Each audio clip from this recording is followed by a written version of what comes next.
جنہوں نے بنی نوح اولاد آدم اور سارے عالم کو جو جہالت اور اندھی تقلید بت پرستی کی تاریکی میں ڈوبی ہوئی تھی، اسے اس تاریکی سے نکال کر وحدہ لا شریک ایک اللہ کی عبادت کی مذہب اسلام کی روشن راہ ہدایت بخشی اور دنیا و آخرت کی کامیابی کا صحیح راستہ دکھاتے ہوئے انسانوں کو بڑے خسارے سے محفوظ کرنے والی عظیم شخصیت ہمارے اور آپ کے اور روزہ قیامت تک کے آنے والے انسانوں کے نبی حضور اکرم صلی اللہ تعالی علیہ وسلم ہیں، جن کے احکامات پر سماج کے ہر شخص ہمیں اور آپ کو عمل کرنا بے حد ضروری ہے تاکہ ہم دنیا اور آخرت میں کامیابی حاصل کر سکیں۔ ان خیالات کا اظہار صدر سنی مرکز میلاد کمیٹی حافظ سید معیز الدین قادری یوسف نے دارالسلام کریم نگر میں سنی مرکزی میلاد کمیٹی کریم نگر کی جانب سے صدر مجلس اتحاد المسلمین کریم نگر سید غلام احمد حسین کی زیر صدارت منعقد خصوصی اجلاس برائے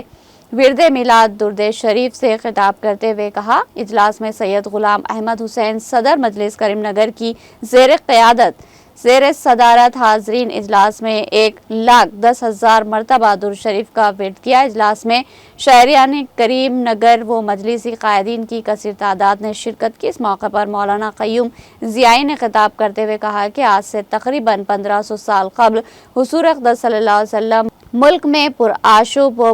پرفتن دور میں پیدا ہوئے اور آپ صلی اللہ علیہ وسلم کی آمد اور آپ کی جانب سے راہ ہدایت کے بعد سارا عالم تاریکی سے باہر نکلا۔ آپ صلی اللہ علیہ وسلم کی جانب سے دی گئی ہدایت کو اپنی زندگیوں میں عمل میں لانا انہوں نے بے حد ضروری قرار دیا تاکہ حصول جنت کی راہ ہموار ہو۔ مولانا عبدالکلام مصباحی نے اپنے خطاب کے دوران آپ صلی اللہ علیہ وسلم کے معجزات، خوبیوں، فتوحات اور سیرت نبی کے متعلق تفصیلات بیان کی۔ اجلاس کا آغاز حافظ یوسف کی تلاوت کلام پاک سے ہوا۔ حبیب قادری نے اس موقع پر نعت پیش کی اور اختتام اجلاس پر دعا کی۔ اس موقع پر مجلس اتحاد المسلمین کے بانی و صدر مرحوم فخر ملت عبدالواحد اویسی علیہ رحمہ اور سابقہ رکن پارلیمنٹ و صدر مجلس مرحوم سالار ملت سلطان صلاح الدین اویسی علیہ رحمہ کے حق میں دعائے مغفرت کی گئی اور موجودہ صدر مجلس و رکن پارلیمنٹ حیدرآباد نقیب ملت بیرسٹر اسد الدین اویسی اور قائد مقننہ مجلس حبیب ملت اکبر الدین اویسی کی اچھی صحت اور دراز عمر کے لیے دعا کی گئی۔